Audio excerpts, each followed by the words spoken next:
I'm like, you think after so many years you know how to say my last name too, by the way. Yeah, one sec, dogs. You're good. My sound is screwed up. Sound.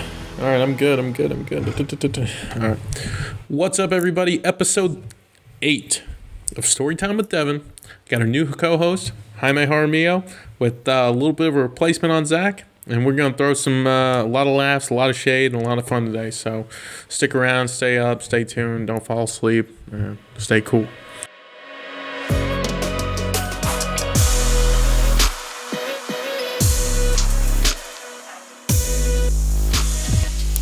Thanks for having me, dog. Appreciate it. Yeah. Hold up, I'm going to text Lily. Oh my god. She's going to bed, dude. It's whatever. She's sick. She's going to bed. It's 7 a.m. Or 7 p.m. Or 8 p.m. I guess. Let me just text you. Fine. It's 7 p.m. It's 7 p.m. Yeah. Anyway, dude, what is up? What is up, everybody? We hope y'all are having a solid Savage week. Okay, with your boys are back. Or I guess your boy, me, is back. This is Devin Osborne, co-host, or I guess actual host of Storytime with Devin. That's what the podcast is. It's named after yours, one and only, true, me. And we got our part-time co-host, Jaime Jaramillo, there. He wanted to catch a little fame, but he's pretty lame, so it's going to be a little bit tough for him to do that, all right? I just wanted to bring a little spice to that show there, dog. I'm just saying. Yeah, Jaime, we're going to test him out just a little bit. We're going to give him a chance to get on the big screen. He can't do this himself, obviously. But yeah, that's what we're dealing with. So Jaime, how you doing out there, dog? I'm doing all right. Just recovering. I had the Rona. Caught that Rona. That's weak, son. That's weak. God. Dude, I'm gonna tell you how superior my immune system is. I caught that last week, about a week and a half ago. Had lost my sense of taste and smell. Sore throat. But I recovered my sense of taste and smell within like 3 to 4 days. That is superior immune system. That is superior Mexican genes there. Is it though? It is. Because superior genes like myself, and the way I look at it, COVID-19, I would simply not get it. You would simply not get it? I simply won't get it. That's what I'm saying. That doesn't come down to genes. That comes down to chance. Genes is when you do catch it. We ain't playing the lottery here. We ain't playing the lottery. I'm just saying, dog. I'm just saying, not many people beat that disease like I do. Like, within like a couple days, I was back up to normal. And considering that most people don't have a lot of taste and smell recovering, and I beat that in 3 days, 3 to 4 days, that's pretty good. I'm not going to lie. All right. I'll give it to you.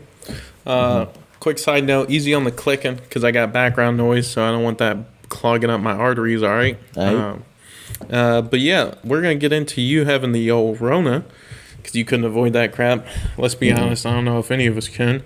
But we're going to get into that in a second. But as far as me this week, still going hard and heavy at school. If y'all have wondered why social content / podcast content has died down a bit, it's because your boy is in the midst of building an app, and I've been studying algorithms more than I have, creating content. So I'm sorry. This is just what happens. My life sucks. Not really, but it's crazy, hectic, all over the place. Fun, crazy, sporadic. It's crazy. But yeah, Jaime just got corona. And if any of you have had corona out there, I'm sure you know the weak gene pool. You got to be very familiar. You got to be very familiar with that, I'm sure. Always not immune to sickness. Pathetic, honestly. But tell us about it. So, how do you think you captured this, or I guess maybe attacked or perpetrated by this disease? I got violated by this disease. I'm not exactly sure. We're chalking it up to I'm moving into a new place, and the weather, obviously, if you know, in Chicago has not been the most forgiving. It's brutal winter, brutal snow. Cold isn't that bad as much as the snow. It's been putting a real hankering on it.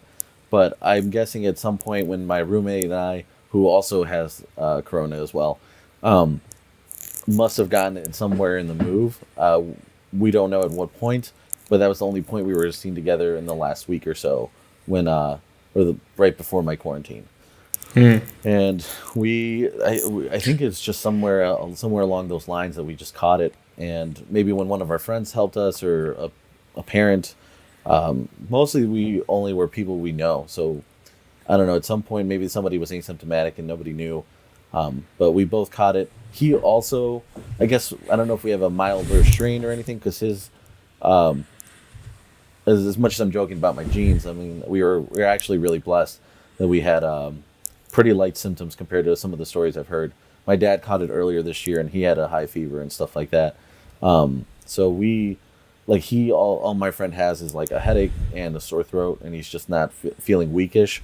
I had a really sore throat, like really bad sore throat, and I lost the taste and smell, but only temporarily.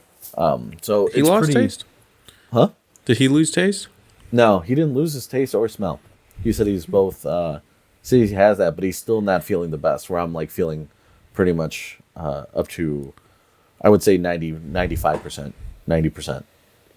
Back to normal. Dang, dog, I'm looking good. Son. I was gonna say, you're playing with your hair, son. I'm telling a story here. Good. You're just ignoring that. Sorry, I got a little bored after like a 3-minute mark. Christ. Oh, really? Jeez, boy. Oh, okay. So yeah, I mean, basically, we sum it up. Corona's bad. Let me get that straight right now. Corona's rough. Mm-hmm. All these different strains. It's like Pandora's box. You're just pulling out new socks day to day. But, I don't want to avoid really the fact, what we're talking about here, which is, I mean, the fact of the matter, I don't want to avert from this, like, you're weak. You got that Rona, dog. Dog, I just don't know I don't know how else to demonstrate how superior my immune system is to literally anything else. Boy, like, having a mild case of the Rones? Come on, son. Yeah, man. A mild case of the Rones. Open up any news article. Open up any video, anything over the last year and a half. You talk about people catching the Rona. Some people are losing their sense of taste and smell permanently. Some people have fever. Some people are hospitalized. You know what those people are? Hey, weak. I'm weak. I'm just saying. Those people I caught it, and I'm already back up to normal. I caught it by last Thursday when I knew I started showing symptoms. It's been a week, and I'm already feeling pretty good. That's how you know if you lose your sense of taste and smell, and you aren't getting it back real fast. That's how you know. You probably ain't really overweight. You know what I mean? Really? I'm over here I'm stuffing my face all day long. So sense of taste, aka smell, that's super important to me. That's like my brother. That's a valuable asset. I'm not gonna lie. It was a really rough transition to not have taste and smell. If power goes out, my bad. If power goes out, which is possible, I guess, because this ice storm, which we're gonna talk about if we can get to it. We'll regroup. So whatever, I'll let you know. But keep going. Right. My bad. Yeah. I was just saying, the way this I mean, I like to eat. You and I have talked about eating food. Food is life. For real. It's one of the few pleasures that we have. So being in quarantine, I didn't have much else. My computer broke and I just ordered a new one. It's not going to be here till March. I'm pretty much stuck in my room 24/7 because my parents are around. I haven't been able to move into my new place because the weather has not allowed me to bring in some of my furniture and stuff like that. So I'm just stuck here in this room, confined 24 hours a day for the last week. No amount of video games. And tell me, I grew up playing video games. No amount of video games and Netflix can quell the boredom. And so the only pleasure I had left to look forward to was food. And when you take a bite into your food and you can't taste anything, there is no stranger sensation than consuming something but not tasting or smelling it. Imagine just putting something in your mouth, but even when we put something like a pen cap or something, we have some sort of taste, right? And it's weird, but at least we taste that. When you put in and it's nothing, it's the strangest thing in the world. It really makes you limit picking like, well, what am I gonna eat? Like you really start considering like, what should I consume and put in? It turns from a pleasure to like, what fuel am I gonna put in my body? Because that's it. That's all it is. That's all it is. So, guy, I mean, in case anybody's just now tuning in or whatever out there, in case you're lost or whatever, what we're understanding here is Jaime has never been sick before, apparently, because he doesn't understand when you're sick that you lose taste sometimes. But this is different. This is different. I'm telling you, this is different. I've had my nose being stuffed before. I've had like when you can't taste anything temporarily, but you can usually you can hold your nose and like kind of blow it out. Maybe you'll get a little hint there, here and there, but nothing. I'm saying like complete absence, like because I could breathe normally through my nose. Usually when you're sick before, you have a stuffy nose and that's what you chalk it up to and that's fine. But when you're breathing normally through your nose and you're like, and everything's clear, but yet you still can't taste anything. There's no blowing. There's no like hoping that there's something that's gonna happen. I mean, no blowing. You know what I'm saying? No blowing is like. There's no, you can't save everything, you know. And can't do it all. Can't do it all. Can't do it all. So, when like that gets taken out, and I mean, and you mess with my pleasure, which is food. Oof. Yeah, there's that saying that's going out there. It's notorious. There's people that live to eat, and there's some that eat to live. And let me tell you, I'll be the first to say that I live to eat. It's something I've really thought about. As I've talked to multiple people, I talk to Zach all the time about this, and one of the things that really just rings my bell is like he says that he gets to a point in eating, and he just can't like the reason he doesn't overeat is because he gets to the point in eating and he realizes he's over full, or like if he ever gets full, he just flatline stops, right? And he just says, I never overeat because I hate the feeling of it so much that I just I'm like the few times I've done it, it's not good. And he just doesn't like it. And to me, a guy like me, that blows my mind because I'm trying to figure out, like I'm very always thinking about this, but I'm trying to figure out in my brain, like what goes on and what's different, that separates the two of us. Because with me, like if I got a plate of food in front of me, dog, I got a nice Chick-fil-A. I got a plate of some French fries, some, fried chicken. Oh, hold up. Don't forget about that Chick-fil-A sauce, by the way. Black History Month. I said fried chicken. Got a nice plate of anything. Pizza. You got a box of pizza. You got anything, dessert. If I got a nice bowl of ice cream, dog, I'm not stopping.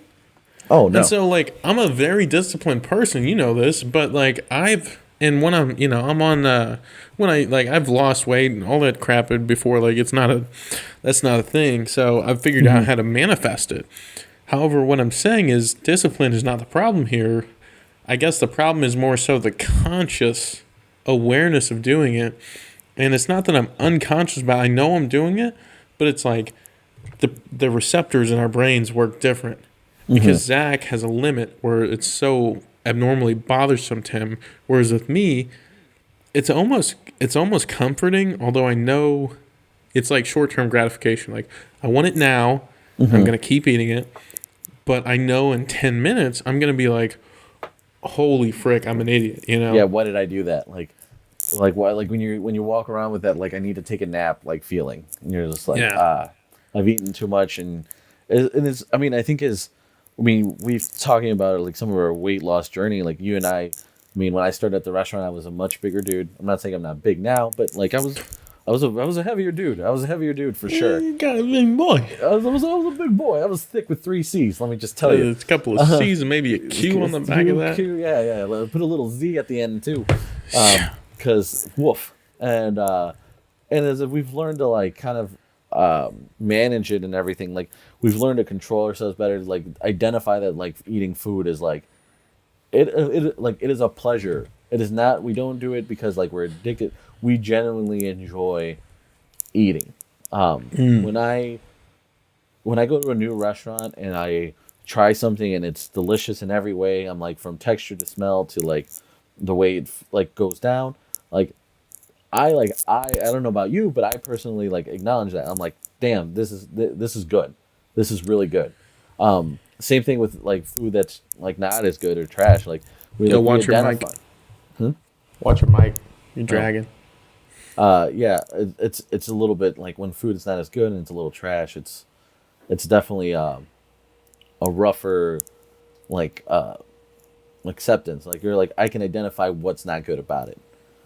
Some people I don't know maybe I don't know how people like Zach. I'll get to ask him next time, but I don't know how they identify food when they eat it. But it's game changing for us. And how we talked about it, it's just a genuine pleasure. It's a vice, I would say almost. Yeah, that's the thing. Like, even if we do find pleasure in it, it doesn't make it any more valid. And what I was saying was, watch your mic. It's dragging on your zipper, and it's making some noise and feedback. Oh, my bad. Yeah, be real careful of that. Just move your sweater. But yeah, it's like it's hard to figure out exactly where to even go with it, because one of the things that I can relate it to best, and this is before the restaurant even, so it can't even really factor that into the equation, but I came to have a very, broad appreciation for food. And yes, I mean, I like it and whatever, but like my parents have always been kind of critical about food. I've gotten very critical about food, very critical. I have very particular ways, and it's not that I think like certain things are the best, but guys, the way we do things, like my dad will ask me all the time on a constant basis. He'll make something, and he's like, "Yeah, how you like it?" I'm like, and like you guys eat the food at our restaurant, it's whatever, we try and do the best we can, but we're always improving. But I find it in a value, like I love food, and one of the biggest things that came around with my weight loss is I had to realize, like I really did like food and everything. However, I was letting food control my life.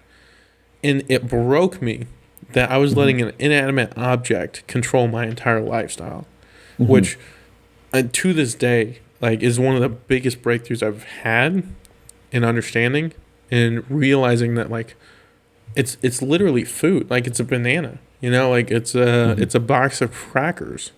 It's like an Oreo cheesecake. Like, such like meaningless things, and then you allow him to control your life. So with Zach, I know that he values food in a much different sense. He just eats to eat. He likes good food. I've made him a lot more critical about food since he started hanging around me a few years ago, 5 years ago, and every day since he's gotten more and more critical. But like, and he knows that, he's told me that, but I don't know, it's just different. And I don't really, I know it's got to be in somewhat genetic makeup a little bit, but maybe just cultural experience too. I also do know, speaking of which, there are a lot of people that I don't know if this is accurate to say, but they don't know what good food is. There's a lot of people out there that don't know what good food is. That doesn't mean you can't be fat or overweight, whatever you want to call it. I'm sensitive to. I can come along, but a lot of my friends, whether they're Southern or not, like, you would think Southerners have good food, and they actually don't. They still suck. There's very few people in this world that really cook good food. But, like, I feel like a lot of people that don't value food just don't really know what great food is. Again, it's different. Like Alex, my brother, he doesn't really care, he'll eat to live, or eat to live mainly. Yeah. It's weird, man. It's weird. I mean, I attribute that more to like people's like habitual nature. Like a lot of people, like they go to the same. I mean, I'm guilty of that from time to time too. Like I live in Chicago, a city of what, like millions of people in here. 3 million. And people. yet, huh? 3 million people. Yeah. Yeah, with the Chicagoland area, like 11 million. Like you got, I mean, from many groups that I've talked to, flex. I'm like. And we run this state. I know. No. I think it's actually 12 or 13. Oh man. Oh yeah. I guess the last time I looked at the number. Illinois is 18 total. So, yeah. Gotcha. So, yeah, like is like even here and decreasing by the day. My bad. Decreasing for sure. Like the taxes are killing. Well, we'll get to that. In a little bit. Yeah. No, but I mean, even in a city of like with a whole culinary like you could travel the world with all the different types of food and restaurants that we have here. Yet I know there are people who never leave their neighborhood to go out to eat anywhere else. They go to the same restaurants, the same places to eat. Maybe once in a while they'll venture out, but it's hard to know what's good food and what's not good food when you settle on your 3, 4 restaurants and then that's it, and you don't go out. People go out to, and even that even applies to like alcohol and going out. Like there are a lot of people that just go to the same bars, same places. I mean, and if you do that for your fun activities and your leisure stuff, I mean, you do that for food. Like you're not gonna know the difference. It's hard to push your boundaries and your comfort zones when you know what you like. Yeah, and I mean, I don't push. Like, so with Lily, right? I've shown her to again. I'm very picky, so I like if I think something's good, like I won't settle for something that's really not good unless I have to, especially if I'm continually paying for it. So with her, I've opened her up to showing her all these new places, even though she's vegetarian. So that's a different story. She's vegetarian, like she still really likes the food that I show her, but that's because it's like I'm watching her through this interesting process, and it's like I'm opening doors inside of her because she's realizing certain things. It's like, whoa, I've never had this, I've never had that, I've never had this. This is really good. Why haven't I had this? And yeah, I just think it's a whole thing that one, it's a cultural thing. I was raised in a family, one, very critical, and with parents that obviously could cook. So that's one thing, but there's just so many fake, like, it just drives me nuts. I was in a get together with some friends, I think last year at some point, somebody had cooked or like some whatever, I don't know what the case was, but anyway, they're supposed to all, be these, or at least that you would think because they're from the South or whatever, and you get together with them and then you eat, and then it's just like, that's not good, and they think it is, and it's like, I hate to tell you this, man. Yeah, but like you criticize me from being from the quote unquote North, but like I can guarantee it, any day of the week we'll talk about it. You know what I mean? And again, I think that comes down to like people. They try the first 3 places, like whatever kind of strikes their palate, and then when they like settle in, they're like, this is good food. Just because it's the first thing that tasted. Well, maybe they've had a couple bad experiences and they had like a mediocre meal afterwards, and then they're like, okay, this is good food, and then they just chalk it up at that. I mean, you were talking about culture, like my culture is kind of the same way. My parents. Well, you ain't got culture. We got Mexican culture, dog. Mexican culture, like we balance out. You don't say that word here. You don't say that? Yeah. Nah. Not Mexican. I'm a Mexican, so we can say that word. I'm telling you. And we grew up.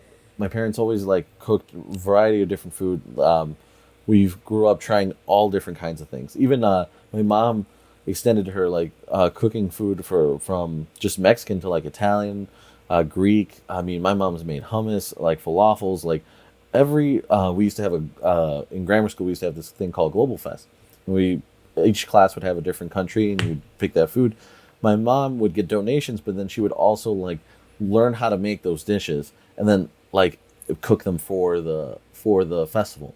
Like she would get somebody to teach her from a different country or different culture, and then so we grew up always trying out new restaurants, we always tried something once. There's very few restaurants or very few types of food that I'd have to be picky about and be like, nah, like Brussels sprouts, gross, can't do that. I don't care where you're from, I don't know what country, race, religion, how much money you dump into it. It's nah. But my brother grew up here, and he was older. He got to experience some of that other stuff, and he introduced us to like different restaurants in the city, and because he would went out and do that. So again, I think it's partly habitual and what you're surrounded by that really shape your desire and your taste in food. Grow up eating the same things all your life, and then you try something slightly different, you're like, oh, it's good, and you think that you've discovered like Atlantis. But again, the more you did spend it. Am I boring you, dog? Yeah, I don't know if you. I was gonna say, you don't know if you caught that. That was a yawn right there. That was a full-on yawn. Yeah. Okay. Gotcha. Yeah, Jesus, dude, I don't even know what you were saying, to be honest. Nah, for real. Yeah, guys, I'm done talking about it at this point. Jaime just drug it on for like 18 wheels. But, Okay. yeah, point is, when you look at food, people see it differently. And I think that's one of the biggest things we try and do as a restaurant is we try and see food differently. And I know that's a slogan of some restaurant. I can't even remember, Red Lobster maybe or something. But like genuinely, we spend time creating. You guys, and to your point, like people don't break out and see the food and actually try things. And when they do, it like blows their minds. But that is why, like us as a restaurant, we aren't busier than we are. Like I mean, we're busy and everything, but like we should be like slammed every single day, in my opinion. But people just don't know, and I get it. Like I'm not saying we have the best food. But I know the quality of our food compared to others, not even just in our city, but nationwide. And I mean, I'm always pushing the boundaries to get my parents to be, putting out better and better and better and better stuff. Like, I mean, I got in many discussions / arguments with my parent or my dad, I guess, mainly about like, hey, our food is not as great as it could be. It's not as great as it could be. And like a lot of that is just process and getting the stuff right. It's not so easy to convey all this huge bulk stuff and then make it happen. But anyway, yeah, so that's that, guys. That's food. Hope that y'all, if you like food, if you don't like food, drop your favorite food in the comments. I love fried chicken, chicken strips mainly, stuff like that, chicken nuggets, anything like that. Chicken and waffles combo is classic. Can never get over that. Not too fond of it. Only sometimes, but I mean it's all right. But, I mean that's why I was talking about the difference in like knowing what good food is and isn't. Yeah, I know what good food is, and you clearly don't. Yeah. So next topic. I talked about this today on one of our social posts, but holidays hit different in the spring, man. Like they hit different in the fall mainly, but like because of that, in effect, they hit different in the spring. And I think I think it's really interesting, and we don't talk about this much, but why the holidays in the fall? It's this big ordeal. It's like 4-day weekends. It's a long time. It's like families going all over the place, friends going, like you got all this, you're traveling places. Meanwhile, we got days like President's Day, and it's like, we get a day, like, it's just like a random day off. It's like you got early to recess when you're at school, you know what I mean? It's like, it's like a snow day for work. Exactly, yeah. What even is it? I'm not even entirely too sure. I've never really looked into it. I feel like I've learned, they drilled it into my head like 8 million times when I was in grammar school, but it's still like, even to this day, like it's just nobody talks about it. It's not, I mean, I associate President's Day with like furniture sales because it's like going down to the President's Day or the furniture sale down like, to Bob's Furniture Place. Like that's the kind of stuff I associate with it. Yeah, like what do we do? Like, it seems like it should be self-explanatory, but I guess the idea is so asinine in my head that I'm like, President's Day. Like, are we really honoring our presidents? Because not a single person talks about any of the presidents, even the current one. Like, I'm pretty sure that, like, any of the current presidents, maybe nobody talks about it. Nobody makes posts about it, nothing. It's interesting because I guess this debate was brought up in class at one point, and in this woke culture, it's a little rough. But they were saying that how technically we value holidays by their precedence of what we get out of them. Typically, how we do in America. What are you bringing for me? President's Day, we allow people to have a day off of work. Banks are closed. It's a it's a bank holiday. It's the federal national. The Fed makes it a holiday, and unlike Martin Luther King Day, where apparently his birthday, we don't take off work and things. So it brings up the question. It's like, oh, okay, so President's Day is more important than Martin Luther King Day. But I guess the reason that that's a question is because nobody knows what the heck it's for. Other than the fact that you can have an extra day to basically file your taxes, pay your bills, like do whatever. Yeah, literally. I mean, it's just an extra day to do whatever, to have an extended weekend. That's basically all it is. Like it's really weird, dude. It's a really weird thing because I think, like kind of like you said, like nobody really talks about it.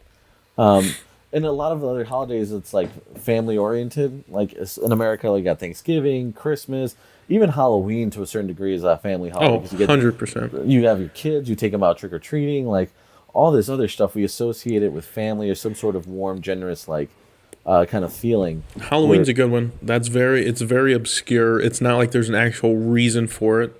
It's just like a made up thing. So yeah, that's good. Keep going. Yeah, and like President's Day has no tie to any specific celebration. Like even for adults who like to go out and like have fun, like we do on St. Patty's Day and stuff like that. Like nobody's like, hey, let's go out for President's Day. Like nobody does that. Not even that. Like not even on an adult like recreational level. Like it's not even but yet somehow we all take off for it. I mean, St. Patty's Day, people don't even take off. Like, it's not a federal holiday. Nobody ever actually is allowed to take it off, but people do it all the time. Like, people will go more out of their way to celebrate St. Patrick's Day than they do President's Day, even though it's a federally mandated holiday. And I think it's wild. Same thing with Mardi Gras. Same thing with that. It's like you got all these big events. It's weird, and like I'm sure it goes back to the respect of governance and crap like that, where it's like, oh, yeah, we respect the holidays of our former presidents, and it's like, do we though? Because every other day we're criticizing what they do because they all suck, and pretty much politicians at this point, like have been corrupted, and all that crap. And honestly, at this point, no president is safe in this culture because we are going through the history books and being like, look what he did, or look what he did. And as you dig more into their life, I'm like, yeah, we're gonna find all the bad crap that like people have done. I mean, running a country, I feel like is you can't ever only do good things. I implore anybody to find a country and tell me a presidency or a term of anything where that president or leader just did straight good things and never did a bad thing. Yeah. Like that's an interesting thing. Lily, so yeah, she brought up today, she's more liberal. She's a lot more liberal, obviously. I'm much more conservative compared to her, for sure, but I'm more on the conservative side. You know this. And she sent me these posts today. We've had many discussions about this, but she sent me these posts on Instagram, and there was like typical infographic post, and it was about Joe Biden, and it was basically like, let's keep our focus, which is weird for her because, she was all for Joe Biden and all this crap, but she sent me these posts. It was like, let's keep our focus and let's remain thinking, or let's remember that Joe Biden wasn't this great, virtuous man, and like, let's not make him out to be this person who, wasn't for bad things. Like, he still endorsed slavery and segregation. He still endorsed, or not slavery, I guess, but I was gonna say, I'm like, I don't think he's alive. He's old, but he's not that old. I mean, you never know. No, I mean, maybe Granddaddy Joe Biden, but maybe. But no, but he still signed many favors for segregation bills, for criminalization laws, for just like a ton of this. Yeah, like heavy incarceration rates, stuff like that. Like his abortion rights have changed many times. He was against LGBTQ, which is completely paramount to, or paradoxical to what he says today. Like all this crazy stuff, right? And so I guess like she was sending it to me because she wanted me to see this, and she was like, yeah, I mean, this is true probably, but my reply to her is something that probably most people wouldn't expect, which is like, what do you think about this? And my reply to that is like, what's it matter? Because what I don't understand is how people get so wrapped up in this, he did this, she did that, she did this, she did that, from like 14, 25, 30 years ago. And it's just like unbearing all this crap. And this is why I think about politics, and especially just people, in such a different way. But like, it was 30 years ago. And guys, like, I don't even endorse Joe Biden. Like, I don't need. That's not what I'm talking about here. I don't care. That's a different discussion. But like, it was 30 years ago. So yeah, we can excuse everything. But what I'm saying is like, these people expect that politicians should just be these squeaky clean human beings, and it's like, no, like it's the problem starts with the people thinking that politicians are good people in the first place. Like, I'm sure Joe Biden's a decent person, but The problem is they're like, yeah, he's a virtuous person. He's very like everything he's tried to do is always helpful. It's like, no, like I'm sure like people think they play to the system today. Nothing was different 50 years ago. Oh, then Nowadays, now? yeah, No. now you just have faster communication to be able to do so. And so it's like, of course Joe was playing the situation. Of course he probably didn't. And then I don't know, man. It just like that stuff gets me going. Like I get where some people come from in terms of like looking at some of their past history and records and stuff. Like they're like some of the bills and stuff that they sign, and especially with incarceration and things like that, they have real life consequences for lots of people, and I get that, and it's something that we have to constantly check. I think what's different now is that we, like you said, we can communicate faster, and it's much different. Like now we can actually hold people accountable. What's different, I guess, is that it's recorded. Yeah. It's recorded. It's tracked, is what I'm saying. Like before, sorry, I just gotta intercept here because this is exactly what it is. But like in the last 3 years, we have harvested 90, I believe it's 97 or 99% of the world's entire data in the last 3 years. So for every year up until the last 3, we've only harvested about 1% of the data in the entire world. So, yeah, like everything's recorded now. Yeah. Everything is accessible. I mean, and you're also talking about the fact that, I mean, not only can we record things, we're talking about the rate of movements. Before, movements used to take like maybe a year or 2 years, maybe a couple of years to like get together. Now we can get movements ready in like 30 seconds. And that's why everybody feels empowered to take on all these things. And not all of them are worth it. Or not all of them are like a movement that's beneficial. That's just causing, it's just making noise in the background.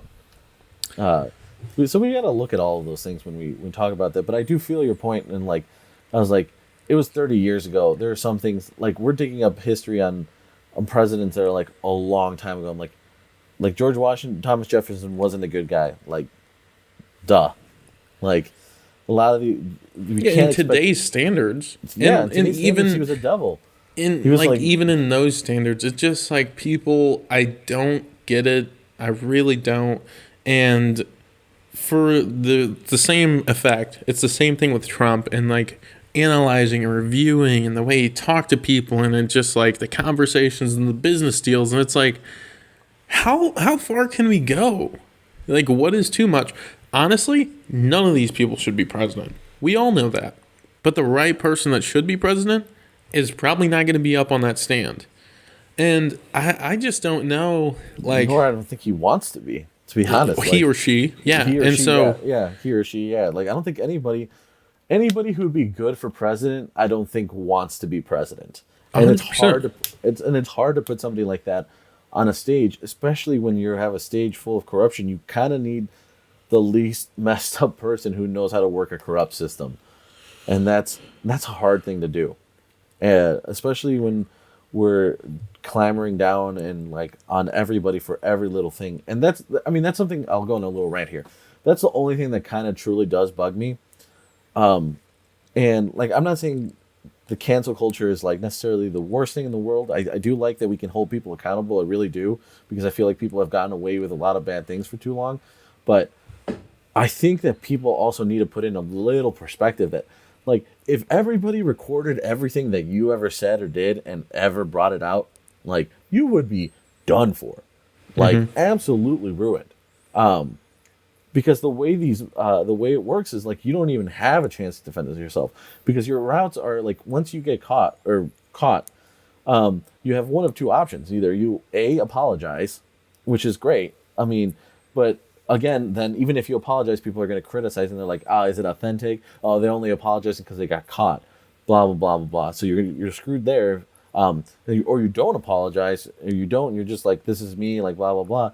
And then people they go after you either way. Either way, you're like, once you're caught. And I feel like with certain things, you have to learn to either you have to learn to accept and understand that people are going to mess up and they're going to do things. I'm not saying all things are excusable. There's definitely not. There's some people who say and do some terrible things that shouldn't be forgiven.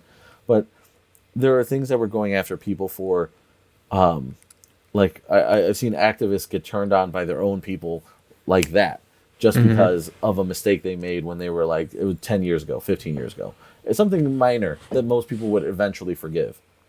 Yeah. It's just, we got to be careful with that. I think that while it's good that we're holding people accountable, and I'm all for that and I'm supporting it, we need to keep also a little perspective that we're not holier than thou, and we want that clout just as much as everybody else. And once they get there, they're just going to be open fire to the same things that they were going after other people for. Yeah, and here's an interesting twist I'll throw in it. I've been a strong endorser of this in a sense for a long time now. Basically, like, my thoughts on it is that's the beauty of it. Everything is recorded now. Everything is tracked. And one of the best instances I heard a speaker say a long time ago, everybody demonizes Instagram, social media, any kind of, everything, Facebook. It's like bad, bad, bad. But it's very interesting. It creates a really interesting dynamic, because what happens is when, grandpa now has to be accountable for his actions, because when little Susie, his granddaughter Susie, comes up and asks him one day, when she like looks at his whatever, and it comes out and it's like, hey grandpa, what is this? And then he has to confront that, because like that's one of the beauties of it, honestly, is like now people are going to be more accountable. Like you're going to have to be. Currently in the current situation, it's not very good, just because of the nature of people. I think it's a bit of an overcorrection on we're losing a ton of context. And that's just kind of what happens is, like, one, we have very radicals on, one side or the other. We've got very bad action. And to figure out that medium to correct it, obviously a lot of people are overcorrecting. But it's a soft spot to touch, because the amount of authenticity that's super important today in today's culture. I mean, it's got to be impeccable. And so you've got to be an incredible person to be able to come out and be like, I truly didn't mean this, and for people to actually believe you. Because people are like, it's funny. They play this contradiction game of like, they don't believe you because they're like, yeah, there's no way. I know if you wrote this back then, there's no way. But then that's the same downfall with them. It's like what happened with you when you were, 15 years old drinking with your friends. Like, what happened to that story? What happens when you apologize? That's the thing that I get. I'm like, don't get me wrong. Like, obviously, some apologies you're not going to believe, but that's where your actions. When anybody ever apologizes, I think we forget that, like, apologies don't solve anything. Apologies are literally the baseline, the starting point for somebody to change. So to judge somebody strictly on their apology, it's not about that. It's about judging them on what they do after that apology. And it's not even that they haven't changed yet. That's the interesting part. If you bring up something from 15 years ago, the kid was 20. Like, how many people are on drugs today at 20 years old? How many people? It's when you get to these spots of accountability that we want to put these virtuous expectations on each other, and we don't actually, make them right. But that's why I try and live in the puritanical way that I do, which is like, my downfalls, I put them first. I tell everybody first, hey, here's my downfalls. I suck at this. I'm egotistical. I'm struggling with humility. I can't do this. I'm kind of this way. Like, when you start putting those things first, and you realize that the value actually comes from being honest and open, people don't have much of a window to tear you down, because you already tore yourself down before you even let your house being built. So, like, I think it's just super important that we start doing that. And the biggest problem is when people get to these places of fame, or, what happens is when people get in power, other people get real sensitive about that, because it's power dynamics. And so then they want to do as much as they can out of jealousy, out of spite, out of whatever reason, to tear them down as fast as possible. Or to make them, quote-unquote, pay for something that they should, quote-unquote, pay for, as if they get to be the judger. I just, like, judge the judger, Like, if somebody's out here just reaming you, it's like, hold up a second. Like, what about you, What are you trying to get into? Yeah, what you trying to get What are you into? getting into? Yeah. Yeah, speaking of that, guys, your boy started a TikTok, and I was supposed to make another video this week, but again, your boy's been busy. But yeah, guys, funny TikTok guy. I think his name is Trey Rags. That's his username. Tri-rack or something like that. Yeah. At Trey Rags, TRARAGS. Hilarious guy. Oh my god, Hilarious. absolutely hilarious. Devin and I have been talking for like sending each other his videos all week. He just facial features on point, comedic genius. What are you trying to get into? What are you trying to get into? Huh? Yeah. What you trying to? I can't do the eyebrows like him. I wish I could. Yeah, Dude. He holds it so he's just like. He kind of like crunches it like right in the middle as he makes that smile. It's and just he twists his so head. deep, man. He's just I know, it's like, yeah, that's close. That's closer than I can do it. Yeah. What? How do you know? How do you know? What you trying to get into? How What are you know I tell ain't me trying to what I'm leave gonna money? do? Yeah. Why are you in my pockets? You know what I mean? Yeah, go call that Usher over. Yeah. Call him over. Call him over. I'll knock him out. Yeah. Oh, you need Jesus. Gosh, Yeah. No. TikTok was a great place, man. Let me tell you, as much criticism as against it and whatever, I'm on things for what they are and what they're worth, and I have no, plastic about. I have no shame of telling people why I do the things I do, because I know, again, this goes back to the point we were just talking about. Like, I'm confident in the things that I do, and not in the obnoxious way. Not in the obnoxious way.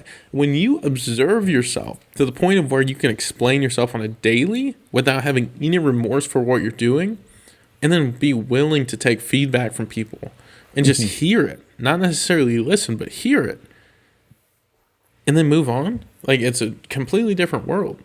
Because everything I do, whether it's, I'm on TikTok, I said a certain thing, I did this or I did that, I listen. Why do you think that? What I don't understand, I've talked to Lily about this multiple times because we got in an argument, and at one point, she didn't really like what I was saying, because my response to her when she said this very, like, out of the field, like, assumption, I was like, why do you think that? And her response was classic of today, which is because because I do, and because it's right, like, it's obvious. It's like, great, really, because it's not obvious to me. Like, what are your sources? What are your thoughts? Who told you this? Where are you getting this information? Well, it's obvious. You can't do that. No, you can't do that.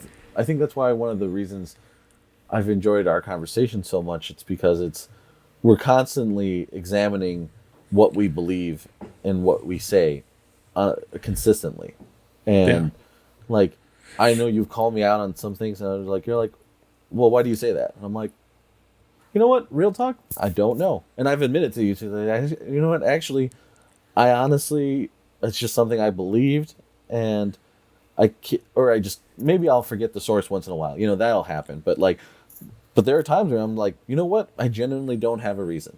It's just what I've heard, and I've kind of just left it there. When you break down those barriers of admitting when you don't know something, that breaks down so many barriers, especially in this hot political climate that we're in, which is, you say left and I say right, and you say this and I say that, and it's just like back and forth. But like, what people can't do is say that simple phrase. They can't be judged. They can't be in that position of vulnerability where they're claimed to not know something. They can't take that kind of pressure.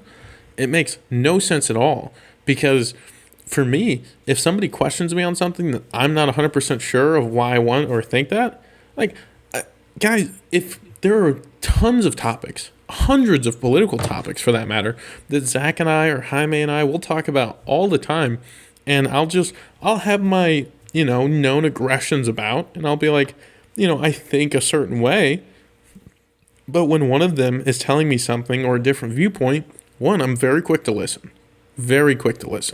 I'm always very loud. People think I'm always talking and just like loud and, always, pushing out my opinions. But I'm like, on the flip of that, I'm always listening, and people don't realize it.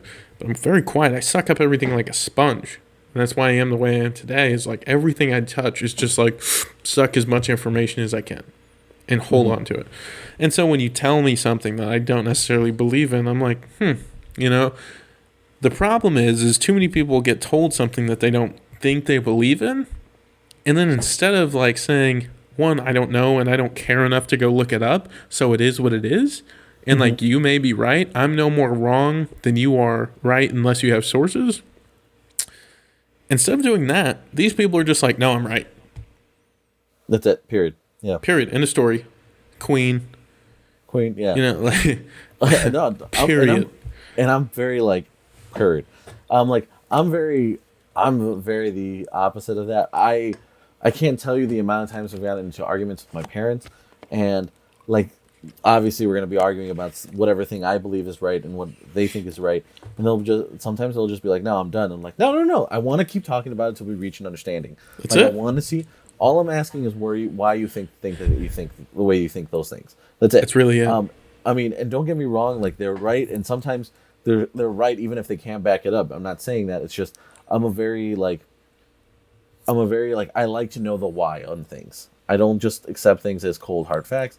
When I was in mock trial, like, one of the things I was always taught was you have to be like, even if you don't know, pretend that you know. And I think that, I mean, because you'll like reach an objection and you have no idea, you know they're right, but you're still gonna have to argue like you're right.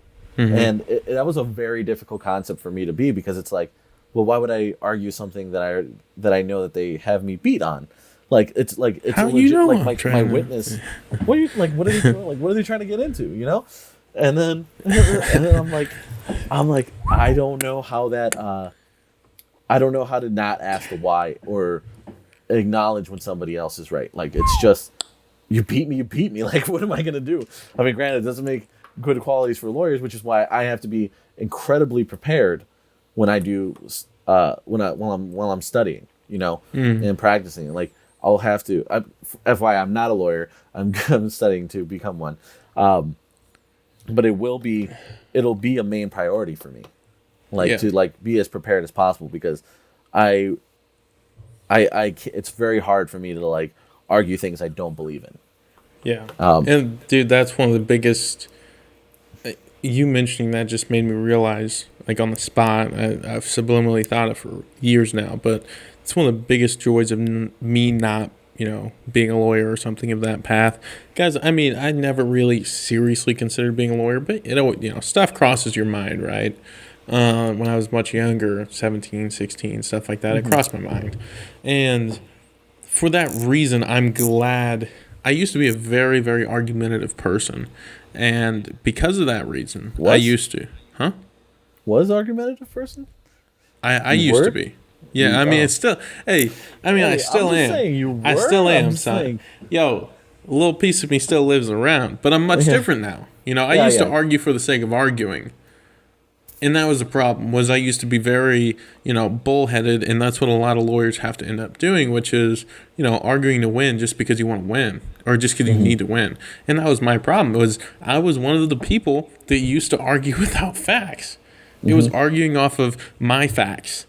Yeah. And it was my beliefs and my facts. And it's like, well, where'd you hear that? Well, it's obvious. And, from this source, and you would spit out a little couple of sources, sprinkle it, make it sound good. And people just kind of have to shut up, because it's like, I didn't have anything more to provide and they didn't have anything more to combat with. So it was just like, it is what it is, But I mean, we've grown from that. Like, I mean, we've been arguing since day one. Since the very first day. I've always won. No, you not win. I've always won. We've been arguing. Haven't lost yet. Back to back World War champs. I gotta tell you, since day one, I've been schooling this kid and arguing. Nah. We literally first day I got the job at Fatbacks. We have argued. Wait, what's that? What's that? The day I got the job at Fatbacks. Did you say I gave you the job? You didn't get me. That's what I thought you said. Well, that's what I thought you said. You weren't even there when I met your parents. I gave you the job. You were in school. What were you? Oh yeah, you were in school while everybody else was working. That's right. Everybody else was working. Yeah, and then that's right. I came 2 jobs. When I came, I was working, and you were at school, and you'd come in and help me mop at the end, and I'd be like, you'd be like, come in, like I did a day's full of work. Like, I did a good job, and I'm like, yeah. Boy, get out of here! I've been in that restaurant since day one, the literal day zero, actually. That's true. I can't beat you on the amount of days I've been there, but hey, I've definitely put in that time in there, and I mean, don't regret it for a second. Probably one of the best jobs I've ever had. Learned a lot. Learned how to be humble and confident at the same time. It was definitely one of the most interesting experiences of my life, and rewarding more than anything. The skills I developed. I mean, I transferred to a lot of places, like when there was mock trial, school, like even now in current jobs that I'm doing now, and everywhere I go, the way I look at things, these experiences shape you, and that's why I think arguments are so. Tying this back to the argument, these having arguments and discussing people while actually listening is a really rewarding experience, because you'll learn. These experiences may not change you or shift you in the moment, but as time goes on, you'll think twice before jumping into something. You'll think twice before saying something. You'll really look at the things. You'll really think about the things that you're doing beforehand. Yeah, I say this all the time. I've been on this steamroll for a while. I honestly mean this. I've never heard this anywhere. I believe I'm the one trademarking it at the moment, but I've come to realize that it's not about arguing so much. What I say is arguments are inefficient and discussions are effective. So that's what I strive to do all the time is to speak in these pros of discussion, because argument is yelling, argument is complete just bipolar disagreement. Neither side can come to a conclusion. We're too polarized by our views. We're screaming, we're yelling, we hate each other, we're in dispute. And that's the problem with most of it, is people don't understand, argument's almost too harsh of a thing, because when people say arguing, they're like, oh, I'm done. They just can't do it. So it's like, I have discussions. Those discussions may be very heavily contested. They may be very, upsetting at times, but it's provoking. But the fact of the matter is like, guys, these discussions are effective, because when we discuss more and we learn more, we get more out of it. And the sooner that we can learn to do that, and the sooner that we can get better at discussing instead of arguing and just being polarized on our views, the better we'll be. Yeah, I mean, that lesson's not any clearer than in customer service and policy. Like, throughout restaurants, that is number one where you learn. I mean, you can't just be yelling at a customer when you work for any sort of business. And so you really learn to listen a lot of times to customers. I mean, yeah, granted, customers are not always right. I mean, don't let any of my bosses hear that. But, okay, like, even if, like, they say the sky is orange and it's blue. I agree. But I agree. I mean, I don't. That's an interesting debate to talk about. Do I think customers are always right? No. And I think if you're any kind of, I think it's kind of like the golden rule. It's one of those things you just say. That's the problem. We got to stop just saying things to say it. We got to start analyzing what it means. And my parents, when I first, I guess, really started doing this, my parents actually really hated it. And I didn't even subconsciously do it. It was just one of those things. But it was like I was analyzing everything and mulling over it and pulling it apart and breaking it down and meaning, and I remember my dad saying many times, well, if you just pick everything apart, not everything has to be this crazy broken up scheme. And it's like, well, wait a minute, maybe it is. Maybe there's some context. Maybe there is, whatever. And so, we need to start analyzing these things and really thinking about what we're saying, because just like the golden rule, which everybody knows, treat others the way you want to be treated, it may not be so simple. One of the things when I first learned when I got to my philosophy classes was, okay, treat other ways you want to be treated, but wait, what if those people don't want to be treated the way you want to be treated? What if they want to be treated the way they want to be treated? So now the question is not so much how, I should treat everybody like myself, which is the easy answer, but the question is, how can we treat people in ways that they want to be treated? Because it's a little bit audacious for us to say that everybody wants to be treated the way that we want to be treated. So it's like, it's this whole brain frick, it's this whole brain wrap of like, oh, well, and I'm sure a bunch of people could just say, oh, it's semantics and it's not important, whatever. But like, guys, when you start thinking about this stuff, it really makes sense. It really does. And just to your point of like the customer's not always right, and the customer's not always right. But the difference is what you do about the customer not being right. Mm-hmm. Do you take the time to, argue with that customer? Or do you take the time to, encourage that customer, enlighten him or her, and, figure out a way to make their day better, even in spite of the fact that they're wrong, and maybe educate them through that process? Yeah. I mean, there's no reason that even if they're wrong that you can't create a positive outcome. Exactly.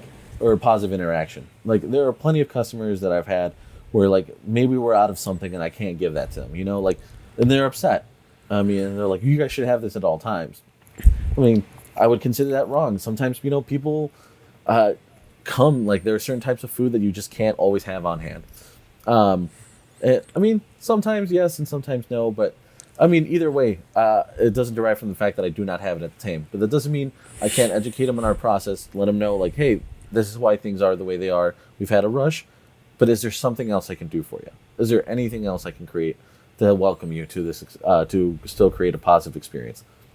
That's what I think people forget. Like, it's not that they're always right, but it's that you should always make sure that they try and have like a positive and kind of like you said, an enlightening, a positive interaction. I'm just gonna cut that word out. Yeah, there you go. There you go. So, yeah, and I mean, this goes back to many things. I mean, we could go on and on forever, Jaime, but we'll probably progress through this just for a minute. I don't want to keep you all night, but like I actually just went to this Mexican restaurant a couple hours ago, and they had botched my order the day prior. They didn't give me the cheese. That was $10. The large cheese dip, almost $10. I paid for that, and I didn't get it. And on top of that, they messed up my original order in the first place. So I called him back, and I was just like, yo, like, what can we do about this? And he was like, well, just tell him the next time you come in, Gio told you, to remake the order, and like I got it covered. I was like, all right, cool. I go in there, and I went through 3 workers, and all 3 workers, well, with the exception of the lady, I mean, she was trying to be really nice about it, and she was apologetic, but like all 3 of the workers had like very harsh attitudes towards me and aggressions, as if I was like trying to steal the food. Like, I'm the last person, despite me being black, but like, I'm the last person that's. I don't know if that has anything to do with it, but like, okay, go forward with your story. All jokes, guys. All jokes. Cancel culture's coming. At 3 C's, cancel culture's coming. Yeah, despite that, guys, I'm the last person trying to steal anything, Yeah. And it was just like this very. One, it was a failed of business procedures. I don't understand this. Like, any restaurant you go to, including us, up until, I just implemented a new app to fix this problem, like, they never have a good system that they use in order to, record, botched orders in whatever way. Guys, we mess up orders enough, like our fair share, believe me. We're working on getting better and better at it because I really hate it. But sometimes, like, it just happens, and, we're not perfect. We're always trying to get better. I think we could do easily a lot better than we are right now. So before you even tell me, like, I'm 100% accountable for the problems, But like in this case, they're just like, oh yeah, tell him Gio said, and I always remember having to do stuff like that too, and it just drove me nuts because every time it's like this big, like, awkward process. You should just be able to get the stuff that you need, and like if it was messed up, it's messed up, So what we have now is I built this app for us to where we're tracking the data that's if something's messed up for you, which might happen, we've got it recorded in our system, and as soon as you come to pick it up, we check it off, point blank, period. So that's pretty impressive because I mean, a lot of places I've worked at or even obviously shopped at, like, I guarantee you they're not recording that data, and it's important. I mean, when you have a customer tell you like, hey, this is the 3rd time that you guys have forgotten this, breaks my heart, absolutely destroys me. Like, can't have that. Another reason having something like that to record that is super important. That's another very good reason why I did that. It's not fully integrated yet, but I want that on record. Like Mm-hmm. it, I mean, we have that data. It's just not, fully aggregated. So I Mm-hmm. want all that to be present in my face because if it is, and it has happened, there's been multiple customers. I can't remember the name of one right now, but it's some stuff has happened repeatedly, and it breaks my heart. But sometimes that's just the way the cookies crumbled. Um, Yeah. No. oh, so yeah. Probably gonna burn through a couple things real quick, but snow is wild. Oh. It's Woof. destroying everyone, including Quincy right now. Mm-hmm. Alabama is not even really getting snow; they're getting quote unquote ice because it's cold. So they don't really know what the cold weather's like. And it rained, and so now it's gonna be flash freezing. So, reminders to everybody. Keep your faucets dripping. We don't want it to get cold. Mm-hmm. Froze. Anyway, big wusses. I know you're struggling up there though, right? Yeah. No. It's cold out here. Like we've hit some negative temperatures here, throughout the night. Like in the night, and like it's rough. The Yeah. wind's pretty bad. I mean, I think The winds is the worst. we're used to dealing with negative temperatures, but like when you have snow coming down with negative temperatures, with rain, with wind chill, it's just you're getting hit with everything all at Yeah. once. And this is a particularly rougher winter for Chicago in a long time. I mean, I've been back for 3 years, 2 years now. Like this is definitely the worst winter of the three. Mm-hmm. Getting into like try parallel parking on a mountain of snow, well, a bunch of other cars, and you're all just trying to find a little space to park your car. It's Mm-hmm. not hard. It's not easy. So, but It's I know not that hard. other towns struggle. At least we got plows and salt trucks galore, like going Yeah. through. Unlike Like other Alabama, they don't know what Yeah. salt is. They're like Yeah. iodized table salt. table salt. Yeah, Uh, yeah. God. Yeah, no, I mean, I imagine it's got to be pretty rough. I know at home, Quincy, you guys were looking at -18, -20s almost. So Mm-hmm. that's brutal, especially when you got the wind whipping. I remember this past fall has been really interesting and weird. And I'm going to talk about this for a second, but with the wind picking up and the wind whipping, that irritated me so much. I remember we were on our way down to the Smoky Mountains for Christmas, and the wind was just blowing like crazy. And like, I don't know, it was going on for a few weeks at minimum. And it was just one of those things where it's like stuff irritates you. I don't know if you can relate, but like, when something can irritate you for a while, and then it's like, just go away. And I have Yeah. never been more inconvenienced by wind in my life. And I was just like, why is this happening? Can't you go away? Because just like going outside on phone calls or whatever, it was just like, it was Yeah. like, good freaking Lord, can I just get a break? Like, you can't escape it. And it was just Yeah. irritating as crap. Yeah, no, But no. I mean, that's exactly how I feel about the snow, man. Like, usually I don't mind the snow; it's whatever to me. Like, it is what it is. But like, this is the first year I'm actually trying to get stuff done, and like during the snowstorm that requires Yep. me, like, I gotta get my bed and stuff through a second floor landing because the stairs are just too narrow, and like my roommate and I have like our headboard and box springs on the first floor because there's just no way to get it through because every day it's snowing. Every day there's wind, and every day it's negative temperatures. Like there's no way we can clear the snow and get somebody on a roof safely to like pass that through. And like it's just one of those things. I'm like, okay, today's the day. Today's the day. And like I wake up, it's snowing. Oh, I wake up, it's negative temperatures, and I'm like, God. I'm like, Yeah. can I catch a break just Yeah. once? And then I got, yeah, yeah, it's and I know it's going to bring up a lot of trivial stuff, but I'm not an expert on it or anything like that. But from the stuff that I've seen, I was very skeptical for a long time, and I didn't believe in it. And I don't know if I necessarily believe in it. Still, who am I? I'm not a scientist. But from what I've seen, global warming is pretty prevalent, and it is a real thing. Maybe not in the way that the media says it, but it is a real thing. And AKA climate change is what it really kind of is. But I think that with that happening, and I know there's two sides of the aisle on this, and it's very interesting how there's such competing science when it's like, when you look at the the practical science behind it, it seems pretty clear to me. And I don't want to get into all of it, but I don't really know much about it, to be honest. There's very little knowledge in that area whatsoever. Well, I used to be super, super like, nah, this isn't a thing, and it's just like the natural cycle of everything. But then when you look at the statistics and you see the chart that goes like all the way up from, like regular temperatures, and then the last 5 years, it's just 5-10 years, it's like straight up. It's like, whoa, that might be an issue.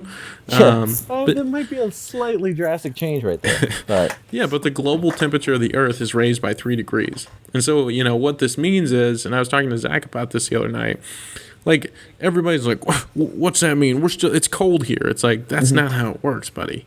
Like, I laughed because one of my friends made a comment in a group chat. They were like, yeah, love global warming. Texas is 30 degrees right now.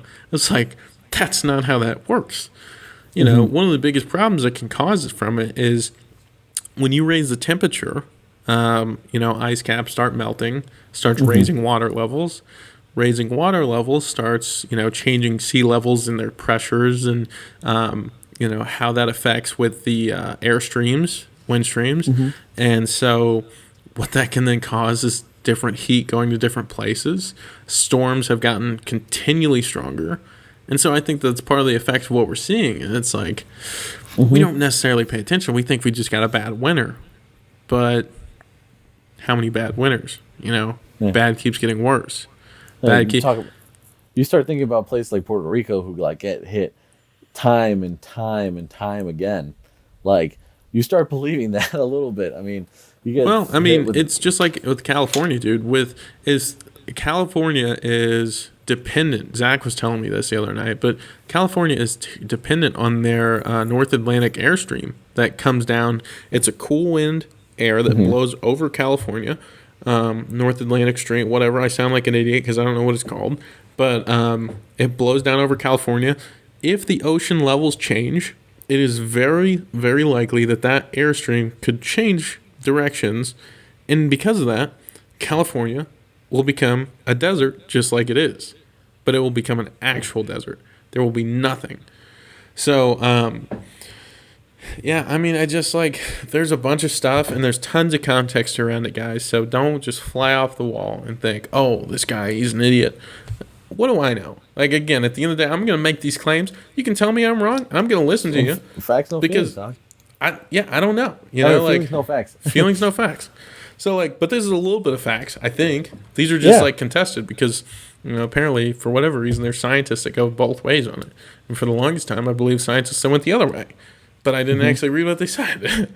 I mean, you learn a lot, like, and it's just like, I mean, I don't think it's that crazy to think that the development of humans and how we've evolved in society and cities and nations has no there's impact 8 billion people now, guys. Yeah. 8 billion. Like, I mean, I just find it pretty hard to believe that we have very little impact on our surroundings and our environment.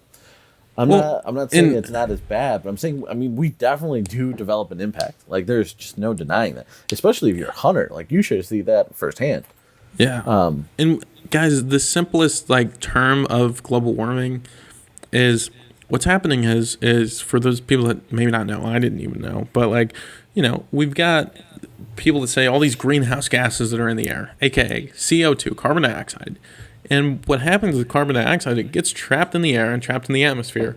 And what it actually does, carbon dioxide is good for the atmosphere. It's very good. It's beneficial. But the problem is carbon dioxide traps heat. And what happens is now the sun is coming in still. And more, we've got more and more of the CO2 in the air and whatever else. And there's a part of the explanation I'm forgetting right now. Anyway, but basically, heat is coming more and more into the atmosphere. And what's happening is it's not allowing it to escape as much. And so the problem with that is that the temperature is rising. And then because the temperature rises, ice caps start melting. Ice caps raise the sea levels. Sea levels, once those are raised, change wind flows, wind streams. Like, everything is dependent upon, when you start moving sea levels, things get real screwy. And that's why we have storms like we do. So, yeah, I don't know. I mean, we definitely, it's something to think about. But no, definitely. Anyway, we're going to move to the next segment. We're probably going to cut it off after this. This next segment is something we started last week. It's called Feelings, No Facts. And that's where we tell you what you should believe and why we're right and you're wrong. Isn't that always? Yeah, but, this is legit. And so basically what this means is I'm going to tell Jaime why he's wrong. You guys are going to know what to believe because that's who I am. I'm always right. Okay. Yeah. So today's topic, last week's topic. Oh yeah. Let me segment this real quick. Last week made a post, Facebook, and basically it said, "What is the best fast food ice cream out there that's available to you guys? What's your best? What's in your opinion the best?" And I got some comments on it, not as many as I should have, but I got a comment from this lady, unnamed, don't even know her name, didn't remember it, don't care, but. Got a lot of haters out there for no reason at all. And this lady, completely took it in an absolute, complete wrong way. That made no sense whatsoever. And this was just a simple game, guys. This wasn't for bragging rights. This wasn't official documentation. This wasn't the survey score. This wasn't the, freaking Likert scale of the year. This isn't the pollsters. This was just me on Facebook, making a little video bit. All right, so when we do these things, these aren't it's literally why we call it feelings, no facts. It's all feelings. It's literally opinion. And so to her response, I will physically and verbally address it just because, it did blow my mind a bit. And, what she said was something to the effect of, it makes no sense why you're not allowing, you're only endorsing franchises and stuff like this. One, okay, Quincy's not a very big town. If you step 4 seconds outside of Quincy, you'll realize that, okay? Two, all right, that whole point of it being franchises was people don't have such strong feelings about franchises. I didn't want to take away from somebody's income in town because I was demonizing and starting all these rivalries, amongst each other. I'm not trying to do that because, I wouldn't want somebody doing that to us. Actually, I don't care. Do whatever. People are going to say whatever. At the end of the day, I know what I have. But I know people get sensitive about that. So that's why I stayed away from it. And three, at the end of the day, she was saying just a ton of heinous stuff. But, guys, this is just a game. It's Facebook. It's engagement. People take Facebook comments and Facebook posts so freaking literally. It's unreal. So when something happens like this, I encourage you to take a breath and think about what is going on and remember that no one cares about what you post or comment on Facebook. No one. Especially not your 49 followers. So, I don't. Yourself. I got a couple hundred friends, dog. All right? People listen. I am a man of the peoples. People listen. I don't even expect people to listen to this. That's the crazy thing. Guys, we've been going for, 10 weeks now, 11 weeks. And, it is what it is. And one day it'll be whatever it is. And 3 years from now, maybe it'll be something. But, guys, I don't care. I'm here for the people if they want to. I'm doing this for the fun. I'm here for the people that want to vibe with me. I talk a lot about certain things. I love having discussions. I love telling people they're wrong. And that's what it is, But I love context. Anyway, feelings, no facts. What is the best water brand out there? It's a clear answer for me. What we're talking about here is bottled water, okay? Bottled water, the kind that you drink from the store. This is very contested debate. This is very literal debate. Quite possibly one of the biggest. Quite possibly one of the best. The hugest. It's going to be huge, okay? Quite possibly huge. Yeah, guys, what, in your opinion, what's the best? So, Jaime, I ask you this question. What is your desired, context? Aquafina, Ice Mountain, Dasani, Fiji, Fuji, Fuji. No, Fuji? No, Fuji's a restaurant, dog. Fuji's also water, I think. Fiji. No, it's Fiji. Yeah, I know, freaking Smart idiot. water. What's the other one? Smart water. No, I know Smart Water, but anyway, it's whatever. Voss water. What do you guys think is the best water, in your opinion, that you would prefer to drink on a daily basis if you had a bottle of water? Jaime, go. I went with Ice Mountain. It's a classic. Doesn't taste like plastic. Aquafina is trash. I don't know why people sell it in restaurants. God, it is the absolute worst. People who say that Fiji just love wasting money. I'm sorry, it's not that great. All right, I'm going to preface this with these debates aren't staged at all in any way whatsoever. Jaime is just an idiot, okay? No. What is your magical water bottle, boy? I'll tell you right now. Best water to drink on a daily. I got two. They're close. Best water to drink. If I had to grab a bottle of water right now and I knew it was going to be 100, reliable, Aquafina all day. Aquafina all day. What is wrong with you? That's all how I know you're crazy. All day, it son. Tastes like straight all plastic. Day. No, straight, sir. All day. Aquafina. Straight plastic. Yeah, if you like drinking Aquafina plastic, all day. If you like drinking plastic, no, it's in plastic, son. It's in plastic. If you literally like drinking plastic, by all means, have Aquafina. For the love of God, please do. Second best, in my opinion, I use this a lot just because it's cheap and I think it's good. My parents hate it. Nestle Pure Life, some of the best, second-rate water out there. Now, I will follow this up. Ice Mountain, I do have an opinion on it, and I think Ice Mountain is absolutely trash. I think it is one of the worst, disgusting waters there is, and I'm not kidding. I'm not kidding. Ice Mountain is the worst. You trashed your whole opinion on how you know what good food is, like we had earlier today. Ice Mountain's the worst. You told me that Aquafina is the best. Ice Mountain's the worst. Aquafina is the worst water you could possibly have. Nah. They charge that overpriced garbage. Nah. Get out of here. I mean, I would have respected you more if you said Fiji at this point, but like, no. Fiji and Dasani look, I hate Ice Mountain so much. Bottom, okay? But what even is Ice Mountain? Aquafina. Freaking, I don't want mountain water, okay? I want fresh water. I want to feel like I'm drinking from a freaking dirty tap. Okay, when they're thinking about water, they think, oh, Aquafina. You think glacier. Yeah, they do. You think of glaciers, mountains, fresh water, salmon, bears. You know, the American way. Nah. And that is killing Ice people Mountain. and colonization. Ice Mountain.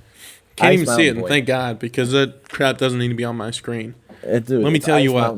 It's the most American bottle of water you can get.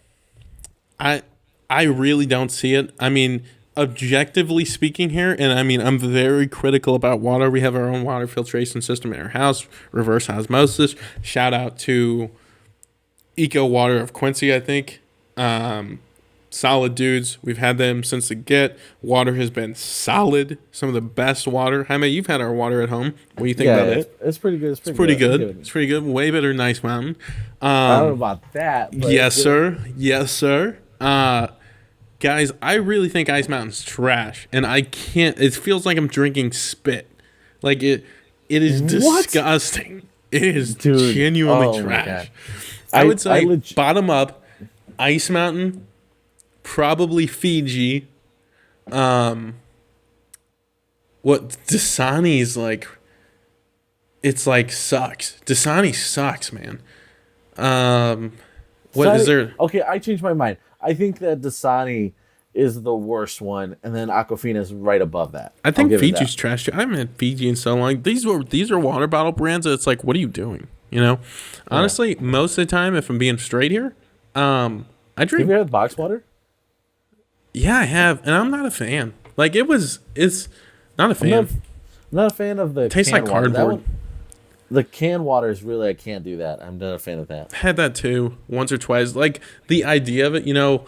I think the idea of the classiness of the boxed water really gets people, and they're like, "Oh, boxed water," you know, like it's like how are you? It says water on it, and it just looks bougie. I'm so bougie. I'm buying cardboard. yeah, it's crazy how we idolize this stuff. That's why brand's important. It goes back. I talk about this all the time.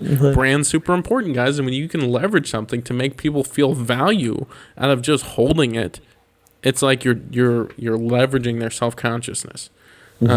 That's why Starbucks is $1 billion company. You know, I don't know if they are. I think they are, but they are. Sorry.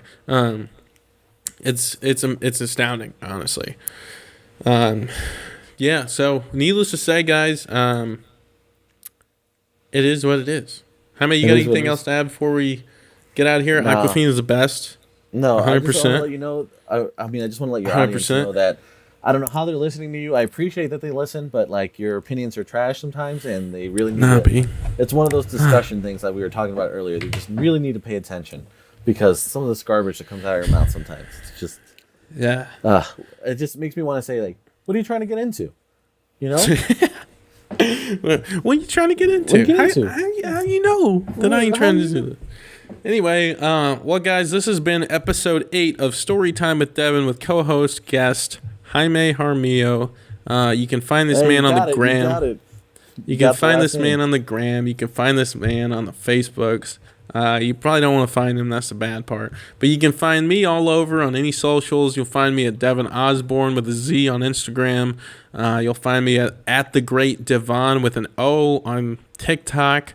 And I'm about to change all my username handles over to the Great Devon because that's what I am. But you know how it is. The Great Devon, man. The Great Devon. Nah, a little on the nose. Nah, boy. It is what it is. And of course, you can always follow us. You should be following us if you're seeing this at Fatbacks BBQ on all the platforms. If you need anything, drop a DM, drop a comment. Let me know if you want to hear Jaime back on this show. I tried to get him on the show on the get, but this man was lazy and didn't want to do it. So, you know, we might not let him back on, depending on what y'all say. You mean working 2 jobs? Yeah, got it. Yeah, okay. 2 jobs? Where's that second one? Oh, wait a minute. Tax dollars? Huh? Wait, immigration? Dollars? Illegal? What? How did we get here? All of a sudden I get a letter in. Like, all of a sudden, next thing you know, the government's at your door. Huh? What? Well, how did that happen? Because I've been trying to get that government to give me my money. Where's my $600, federal government? Oh, my God. Boy, they taking that stuff back. You know that, right? That stuff's on recall, son. Yeah, they can try, boy. No, I'm being facts. I'm being facts. I'm gonna ask them what they're trying to get into, dog. I'm like, what's you trying to get into? What are you trying to get into? What's he trying to get into? What are you trying to get into? Yeah. Huh? What's he trying to get into? Yeah.